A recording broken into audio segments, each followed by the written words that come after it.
Bakit malungkot ang beshi ko? Ngayon, ipapakita ko naman kung paano gawin yung tumbling cake topper.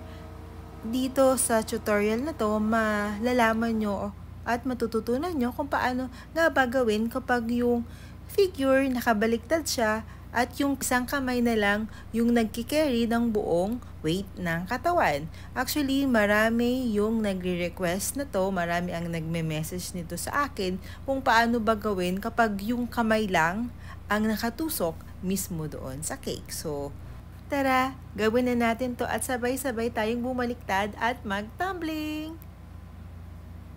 Ayan. So, syempre, simulan natin sa ating armature o yung pinaka-structure natin sa loob. So, meron ako dito 3 piraso ng wires. So, 2 gauge 18 at 1 piraso ng gauge 20. And then, i-fix natin siya together gamit yung ating floral tape. So, ganyan. And then, ikakat ko yung isang piraso ng wire kasi syempre ito yung pinaka-top niya. So dahil nakabaliktad siya, syempre nandoon nakalagay yung paa or yung legs natin. So syempre 2 lang yun. So kailangan 2 lang yung matira doon sa ating sa taas. Okay, and then gamitin natin ang ating floral tape and then i-fix natin ulit siya ng maayos para ma-form natin yung ating leg. Ayan yung ating legs. So, naka-open. Okay, then fix natin siya together. And then next, ito yung natira ulit sa baba na 3. So, syempre, kailangan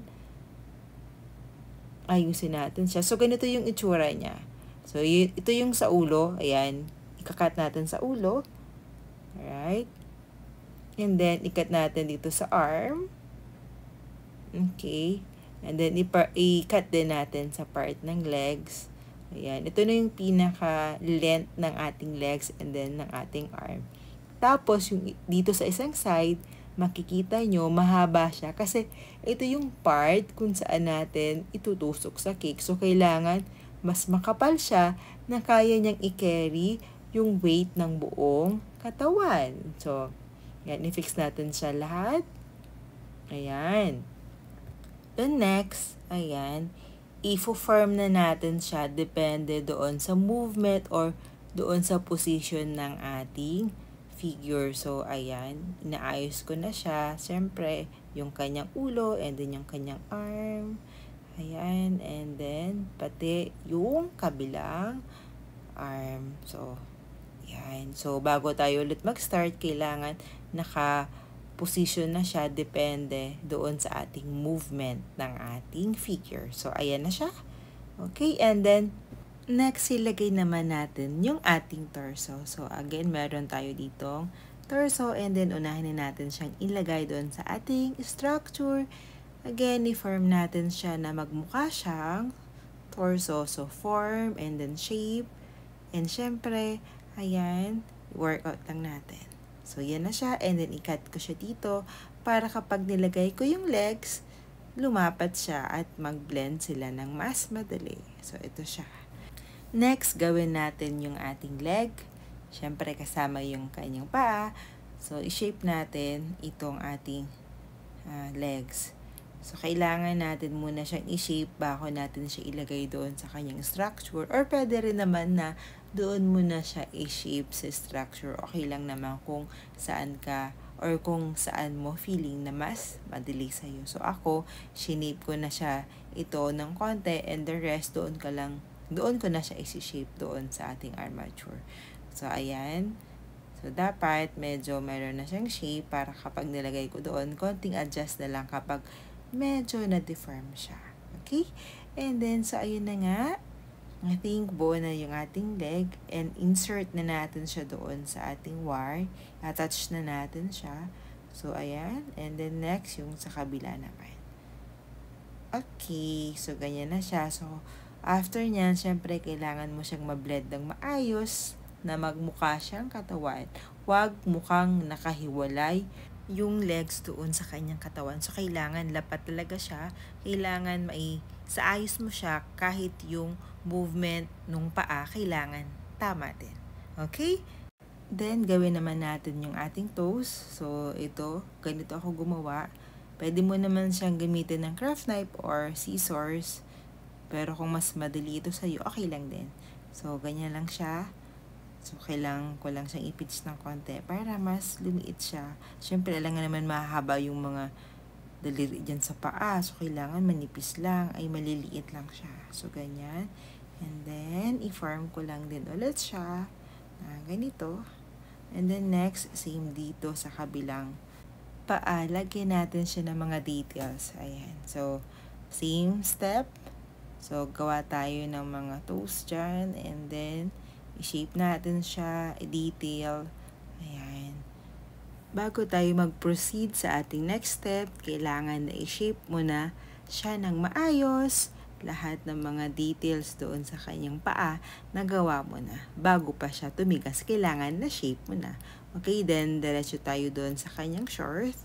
Ang combination ng color nito ay blue na may konting black. Okay, so ito yung pinaka-shape niya para makapag-create tayo ng short. Okay, so attach natin siya doon sa ating figure. So, ganito ako maglagay ng short. Cut lang siya ng sobra and then alisin. Okay, and then sa kabila, ganun din. So, medyo hindi siya hapit doon sa ating figure para makuha natin yung itsura na medyo nakabaliktad din yung short para meron siyang movement din doon sa ating short. So, lalagyan ko siya ng mga lukot, ayan, para magmukha talaga siyang nakabaliktad yung ating figure. Diba? So, ganyan yung kanyang itsura. So, syempre, ayusin lang natin hanggang likod para magmukha talaga siyang may lukot. Okay. Ayan. Diba? Next, sunod naman nating lagyan yung kanyang shirt. So, gumamit ako ng white. Pwede naman kayong gumamit kahit ano kulay na gusto nyo sa kanyang shirt. So, ganyan lang ako mag-attach. So, sa ibabaw, saka sa ilalim. And then, kailangan magawa natin yung flow ng dabit na kailangan naka-flow din siya na parang baliktad. Okay? So, ganyan lang siya. Ganyan ko lang siya ginawa. And then, fix ko dito. Alright, so ganito. And then, add ulit ako ng konting mga mark, yung mga kusot, para mas mukha siyang realistic. So, ganyan lang ako maglagay. Gamit yung ating Serra 301. So, favorite ko to. Ayan, so sa lahat ng tools, yan yung hindi dapat mawala sa akin. Then, next, isunod natin yung kanyang arms. So, meron ako ditong dalawang pahaba na flesh color. And then, i-lend ko muna siya doon sa kailangan ko na length para sa ating arms and then ng hand. So, una kong kinuha yung kanyang thumb.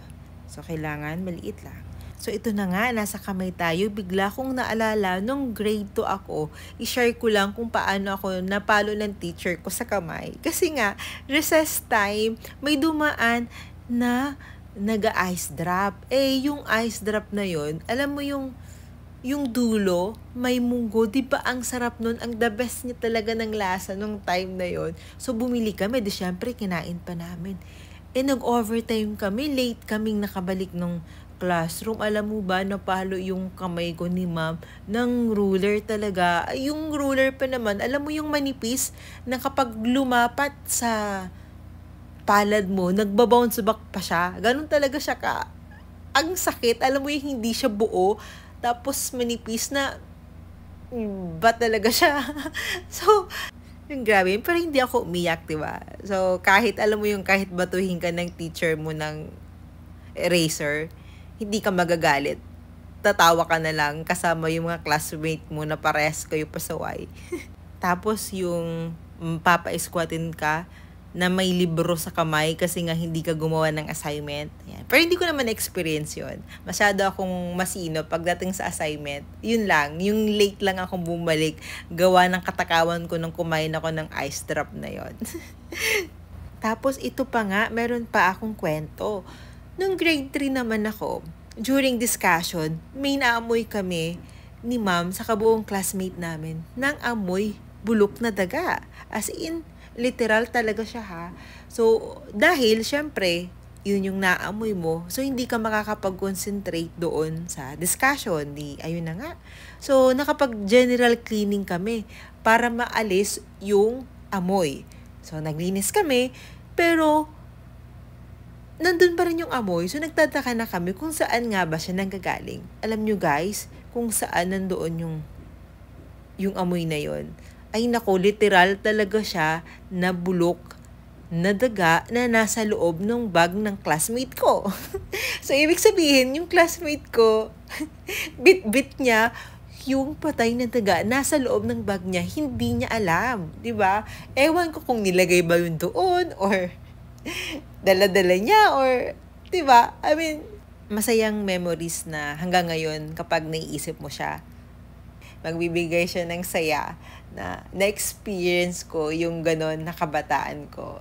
So, sige, balik tayo dito sa ating ginagawa. So, na-blend ko na nga at na-attach yung ating arm. So, next, ilalagay natin yung sleeve. So, meron lang tayo ditong strip ng white. And then, ilagay natin siya.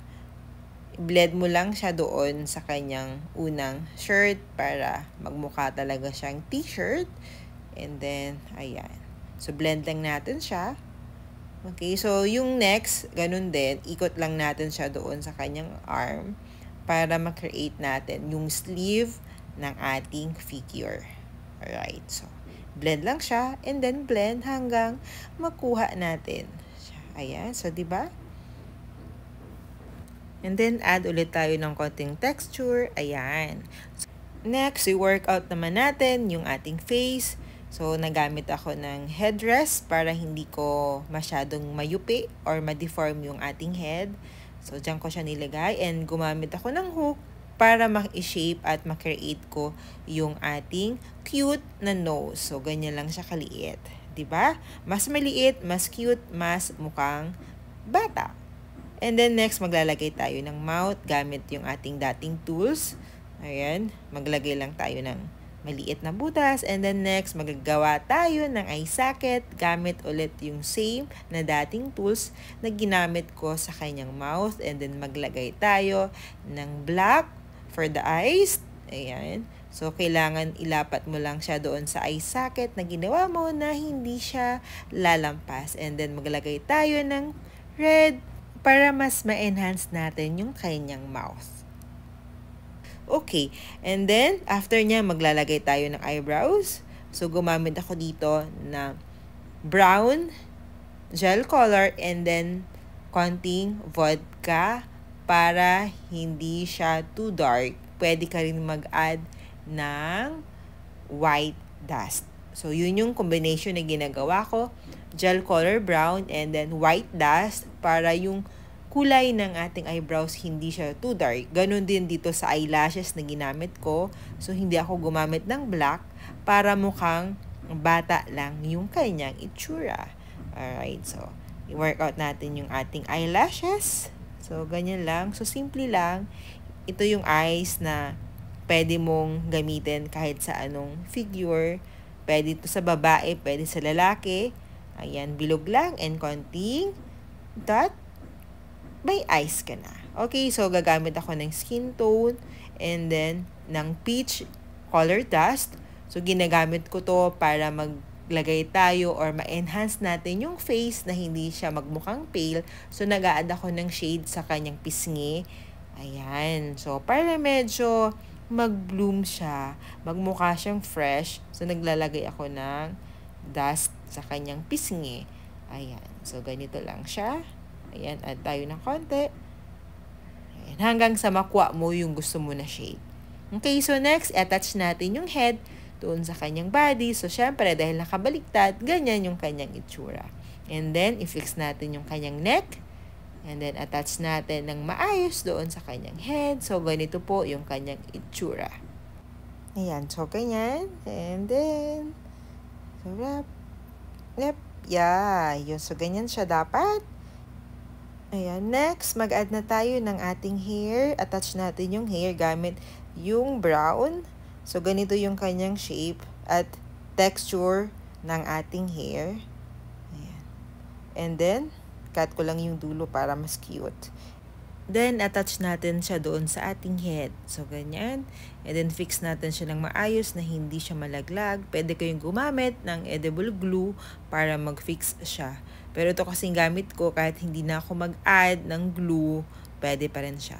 So, maglagay ako dito sa may front niya, sa may noo ng hair ulit.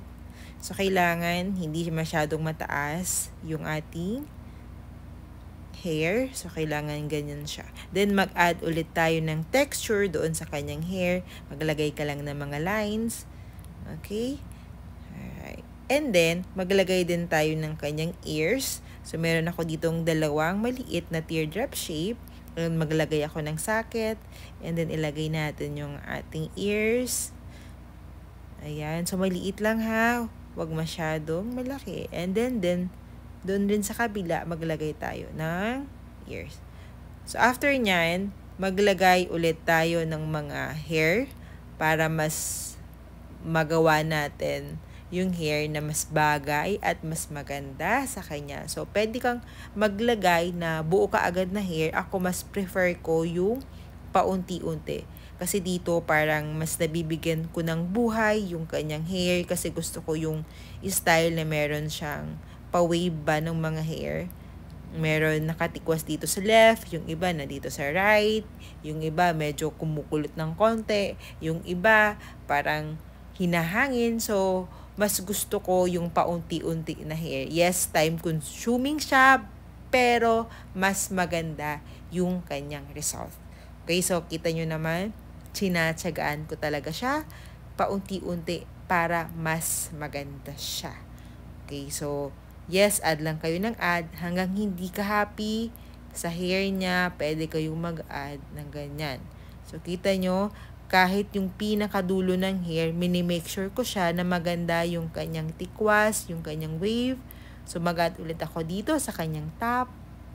Add ka lang ng add ng hair hanggang sa makuha mo yung prefer mo na style ng hair. So, kailangan mo talagang malawak yung imagination nyo, yung creativity mo para mas magawa mo siya ng maayos. And then next, ayan, maglalagay na tayo ng dust. Gamit ako dito ng brown color dust and isi-shade ko siya doon sa ating damit para magmukha talaga siyang naglaro sa labas. Ayan, add details lang tayo and texture. Ayan na siya. 'Di ba? So, bakit nga ba masaya ang beshi ko?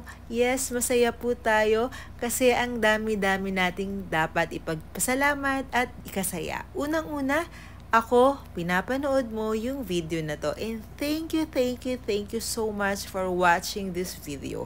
Second, kailangan lagi tayong grateful sa lahat ng meron tayo. So, ayan. Ang nilalaro talaga ng bata na to ay Chinese garter. Ayan, so dahil hindi niya nakaya yung taas nung garter, hindi na kaya nung paa niya, tinamblin niya na. So, diba? So, again guys, thank you so much. I hope na may natutunan kayo sa tutorial na to. Kung nagustuhan mo yung video na to, please heart and share.